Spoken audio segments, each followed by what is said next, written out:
Assalamualaikum warahmatullahi wabarakatuh. Ashamar kafuni akkam jirtan dhaggeeffattoonni YouTube channel Soof Mara. Bakkuma jirtanitti nageenyi kan koo kan jaalalaa fi kan kabajaa isin harka wajjin warroonni hanga ammaatti Pause Airdrop hojjechaa turtan sadarkaa dhumaa irratti wanta gochuu qabdan isiniif fidanii jiranii. Wanti gochuu qabdan kun maalidha kan jedhu isiniin dhaqqaba jechuudha. Wanta kana keessatti check eligibility jedhanii jiran. Kana jechuun kafaltii airdropin kun kafaluuf hojiin isin hojjetan gahaadha moo gahaa miti bakka itti check gootan jechuudha. Eligible ta'uu keessan bakka itti mirkaneeffattanidha jechuudha. Kafaltii airdrop kanaaf eligible taatanii jirtan yookaan immoo hin taane kan jedhu bakka itti ilaaltanidha jechuudha. Kun sadarkaa dhumaa fakkaata. Kanaafiyyuu wanta nama isinitti agarsiisuudhaaf deemu kana warroonni Pause Airdrop hanga ammaatti hojjechaa turtan eligible ta'uu keessan yookaan immoo kafaltiidhaaf gahaa ta'uu keessan yookaan immoo kafaltii kana isiniif kafalamu moo hin kafalamu bakka itti check gootanidha jechuudha. Namoonni check gootanii warroonni isiniif hin kafalamne jechuudha. Akkamitti ilaaluu dandeessan? Akkanumallee warroonni isiniif kafalamu akkamitti check gochuu dandeessan? Check eligibility kun kutaa 3 qaba. Kutaa 3 kanneen keessatti maaltu argama? Tokko tokko wajjin ilaalla. Hanga dhumaatti nafaana turaadha. Obboleewwan yeroo jalqabaatiif gara YouTube channel kanatti dhuftan YouTube channel kun kan keessani kan teknooloojiidhaan itti wal bartan waan ta'eef subscribe gochuudhaan gara maatiiwwan keenyaatti dabalamaadha. Video kana immoo like share gochuudhaan eegala. Gara barnootichaatti. Warroonni Pause Airdrop hojjechaa jirtan egaa bootii Pause Airdrop keessa erga seentanii booda settingiin haarofni tokko dhufee jira jechuudha. Settingiin kunis check eligibility kan jettudha. Check eligibility kanarratti dhaggeeffattoonni koo isin kafaltii airdrop kanaatiif gahaadha moo gahaa miti bakka itti kafaltiin akka isiniif kafalamu gochuu dandeessan yookaan immoo kafaltiin isiniif kafalamu moo hin kafalamu kan jedhu bakka itti ilaaluu dandeessanidha. Wantoota tokko wantoonni sirreeffatanii ni jira jechuudha wajjin ilaalla. Ergas immoo Pause Airdrop keessa seentanii check eligibility setting haaroo dhufte kana keessa seentanii jechuudha. Asirratti eligible ta'uu keessan adda baafattan. So ergas immoo check eligibility kan jettu ni dhufti visit website kan jettu kana irra kilik gochuudhaan gara website itti seentan. Asirratti wanti of eeggannoo isin gochuu qabdan browseroota kanneen isin falachiisa. Google Chrome jira kanneen hundumtuu ni jira jechuudha. Browseroota adda addaatu jira. Browseroota kanneen keessaa kanaan dura Pause Airdrop akkaataa ittiin verify gochuu dandeessan isinitti agarsiisee ture. Verify godhaa yeroo isin jedhan browsera yeroo san itti fayyadamtan. Fakkeenyaaf yeroo isinitti agarsiisu verify bootii kana verify gochuudhaaf jechuudha Google Chrome itti fayyadame. Isinis Google Chrome itti fayyadamtan yoo ta'e Google Chrome itti browsera yeroo san verify gochuudhaaf bootii kana jechuudha itti fayyadamtanii jechuudha. Ergasii immoo Google Chrome ni filattan browsera keessan ni filattanii direct gara website isaaniitti isin fudhataa jechuudha. Ergasii immoo achirratti jechuudha wanta kana eligible ta'uu keessanii fi eligible ta'uu dhabuu keessan kan adda baafattan jechuudha. Eligibility keessan achirratti adda baafattanii jechuudha. Ergasii immoo haala kanaan garanti isin fudhataa dhaggeeffattan koo verify ta'uu keessan erga ilaalee booda asirratti isin fudhata. Ergasii immoo garanti isin fudhataa dhaggeeffattan koo warroonni kanaan dura verify gootan jechuudha. Akkaawuntii keessan bootii kana verify gootan asirratti haala kanaan isin dhufa. Warroonni verify hin godhin immoo asirratti claim bakka itti gootan bakka itti waletiidhaan wal quunnamsiiftantu isin dhufa jechuudha. Video kanaan dura akkaataa itti waletii wal quunnamsiiftanii bootii keessanillee verify gochuu dandeessan jedhee isiniif hojjedha jira. Video san ilaaluudhaan irra deebiidhaan verify gochuu dandeessan. Warroonni verify hin godhin jechuudha. Warroonni verify gootan immoo haala kanaan isin dhufa. Ergasii immoo asirratti dhuftan jechuudha. Asirratti eessa dhuftanii akkuma asirratti argattan sarara sadiitu argama. Sarara sadii kanarratti dhuftanii jechuudha eligibility keessa ilaaluudhaaf. Ergasii immoo dashboard kan jedhu jalatti claim kan jettutu argama. Claim kan jettu kanarratti kilik gootanii jechuudha.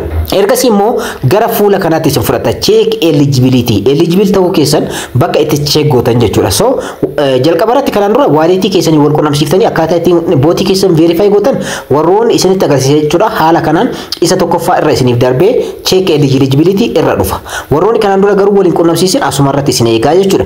So warroonni kanaan dura verify gootan waletiidhaan wal quunnamsiiftanii bootii keessan verify gootan haala kanaan isin dhufa jechuudha. Asirratti wantoota sadiitu argama. Tokkoffaa waletii keessanii wal quunnamsiiftanii verify gochuu, lammaffaa eligibility check gochuudha jechuudha. Bakka itti kafaltiin isiniif kafalamu moo hin kafalamu kan jedhu, sadaffaan claim kan jedhudha. Claim immoo gara fuulduraatti itti dhufa deemna jechuudha. So ergasii immoo asirratti kaataagorii lamatu jira. Tokkoffaa mandatooriidha. Mandatorii kanarratti maaltu argama kan jedhu illee ni ilaalla. Lammaffaan immoo recommended kan jedhu. Egaa wantoota kanneen lamaan keessatti illee wantoota adda addaatu argama. Fakkeenyaaf mandatorii jechuun dirqama wanta hojjechuu qabdanidha. Fakkeenyaaf isaan keessaa afur keessaa sadii completed godhee jira. Fakkeenyaaf verify on website bootii kan koo website isaanii irratti verify kanaan dura waan godheef akkaataa ittiin verify gootan kanaan dura viidiyoon isiniif hojjedhee jira isiniin jedhee jira. Viidiyoo sana ilaaluudhaan verify yeroo gootan haala kanaan raayit asirratti isiniif godha. Warroonni kanaan dura immoo Pause Airdrop irratti December 30 dura taskiiwwan 30 raawwattan haala kanaan raayit isiniif godha. Yoo taskiiwwan 30 gad raawwattan immoo asirratti raayit isiniif hin godhu X isiniif godha jechuudha. Inni kun immoo save from ginchi kan jedhu kun inni kun immoo dhaggeeffattan koo kanaan dura Pause Airdrop wanta haaraa tokko fidee jira. Namoota akkaawuntii deebiliitii yookaan immoo maltii akkaawuntiidhaan hojjetanii fi kanneen kana fakkaatan kanaan dura biloo gochaa turanii yookaan baan gochaa jiranii turan jechuudha. Yeroo san namoonni biloo isin godhee yoo jiraate asirra X isiniif godhaa jechuudha. Warroonni yeroo san immoo baan hin ta'in haala kanaan raayit isiniif godhaa jechuudha. Inni afuraffaa kun activity checkidha. Activity keessan bakka itti check godhanidha. Asirra search qofa godha. Sababni isaas ganaadha. Available soon jedha. Yeroo itti aanutti raayit isiniif godhanii kun rakkoo qabu. Isaan kun sadeen garuu dirqama raayit ta'uu qaba. Inni kun immoo recommended dha. Recommended jechuun egaa dabalataan akka recommended kan isiniif kennamu jechuudha. Fakkeenyaaf kaffaltii dabalataa argachuudhaaf wantoota asirratti argaman kanneen hojjechuun dirqama. Kunneen dirqama miti. Inni jalqaba mandatorii jalqaba dirqama inni kun garuu akka dabalataatti jechuudha. Asirratti wantoota sadiitu argama. Tokkoffaa voting baajidha. Lammaffaan explore tooniidha. Toonii kaffaluu kaffaltii adda addaa toonii yoo kaffaltan jechuudha. Isinitti agarsiisa. Inni jalqaba baajii fudhachuu voting baaj vote gochuudhaan baajii mataa keessanii argachuudha. Akkaataa ittiin argachuu dandeessan isinitti agarsiisa. Isa kanneen keessaallee sadii keessaa lama raawwadhee jira. Isa voting baajii kanallee kaffalee jira. Explore toonii kanallee kaffalee jira kanaan dura. Isa kana irratti garuu raayitinaaf kufiin goone. Sababni kana irratti raayitinaaf godhuu dhabeef hojjechuu dhabeef miti. Paawus airdropping hanga ammaatti walitti sassaabadhe 233 fi 764 dha. Kana jechuun paawus airdropping 300 koinii nama hangas baalaansii san darbe raayit godha jechuudha. Isa kanas 300 yeroo darbe raayit naaf godha rakkoo tokko hin qabu jechuudha. So kana fakkaata isan kanneen akkaataa ittiin raawwachuu dandeessan booda isinitti agarsiisa. Voting baajii fi explore tooniidha. Isaan kunniin lamaan kaffaltii bareedaa argachuudhaaf isin qarqaaru.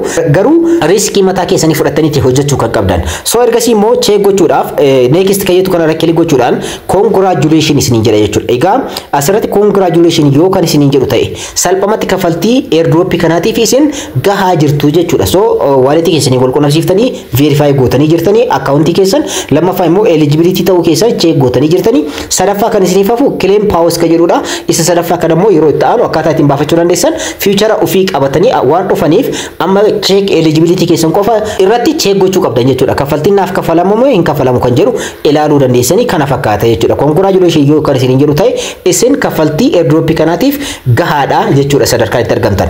Amma immoo of duubatti deebinee wanta tokko isinitti agarsiisu. Asirratti erga of duubatti deebitanii booda dhaggeeffatan koo recommended keessatti voting baajii fi explore toonii kanneen lamaan irratti isinitti agarsiisa. Isaan kunniin kaffaltii dabalataa argachuudhaaf akka dabalataatti paawusii airdrop kana irratti qarshii gaarii argachuudhaaf isin qarqaaru. Akka dabalataatti garuu riskii mataa keessanii fudhattanii hojjettan malee dhiisuus ni dandeessan dirqama miti jechuudha. So voting baajii kan jedhan irratti kilik gochuudhaan asirratti wantoota isin dhufan wajjin haa ilaallu. Asirratti wantoota afurtu dhufa.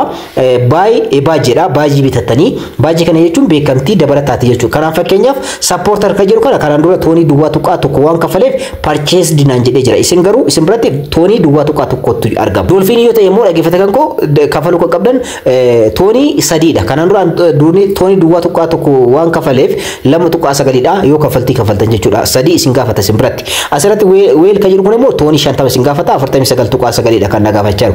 Goot kan jedhu immoo toonii 100 nagaafata jechuudha. Kanneen keessaa riskii mataa keessanii fudhattanii kaffaluu kan barbaaddan yoo ta'e kaffaluu ni dandeessanii dhiisuus ni dandeessan jechuudha. Aan supporterii qofa kaffalee isin dolfiinis kaffaluu dandeessan, weelis kaffaluu dandeessan, gootis toonii amma jedhame kana kaffaluu dandeessan. Kaffaluudhaaf ammoo fakkeenyaaf isa kanarratti kanaan dura waan kaffaleef dolfiinii bitachuu yoo barbaadan asirratti dolfiin kan jettu kanarratti kilik gootan. Ergasii immoo waalitii keessanii wal qunnamsiiftanii ergasii immoo gara waalitii keessaniitti fudhata. Ergasii immoo waalitii keessan bakka itti argamu ni filattanii ergasii immoo direct gara mitti fudhata gara waalitii keessaniitti wal fudhatee connect isiniif godha jechuudha. Connect isiniif godha. Ergasii immoo akkuma asirratti argitan connect godha isin jedhanii connect gootan.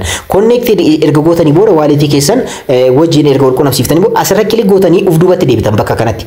Sababni isaas bakka jalqabaatti deebi'uu hin dandeessan waan ta'eef. Ergasii immoo maal gootanii al tokko uf duubatti deebitanii ergasii asirratti waalitii makaa keessan irratti kilik gootan jechuudha. So ergasii immoo confirm transaction isin jedha. Kaffaltii kana kaffaluudhaaf itti fufaadha isin jedha. Step kana asirratti hordofaadha. Ergasii immoo waalitii keessan bakka itti argamu ni filattanii ergasii immoo garanatti isin fudhata toonii 2.9 hin qabu waan ta'eef haala kanaan isin fudhata. An kanaan dura kaffalee jira. Asirratti garuu toonii 3 yoo qabaatan jechuudha. Salphamatti kaffaluudhaan continue jettanii kaffaluudhaan transaction fee fi akkasumallee toonii 3 san kaffaluudhaan salphamatti dabalataan W Paws coin argachuu dandeessanii jechuudha. So kana fakkaata jechuudha dhaggeeffatan koo Paws airdrop dhaan kan wal qabate haala kanaan eligible ta'uu keessan ilaaluu dandeessanii. Asirratti garuu wanti isiniif ibsuu barbaadu wanta kana kaffaltii kana raawwachuudhaaf riskii mataa keessanii fudhataniiti akka dabaltiitti kaffaltii gaarii isiniif kafalu waan ta'eef jechuudha. Amma immoo inni biraa Explore Toon kan jedhamu ni argama. Kanaan dura kaffaltii toonii kafaluu ni dandeessan isin jechaa ture.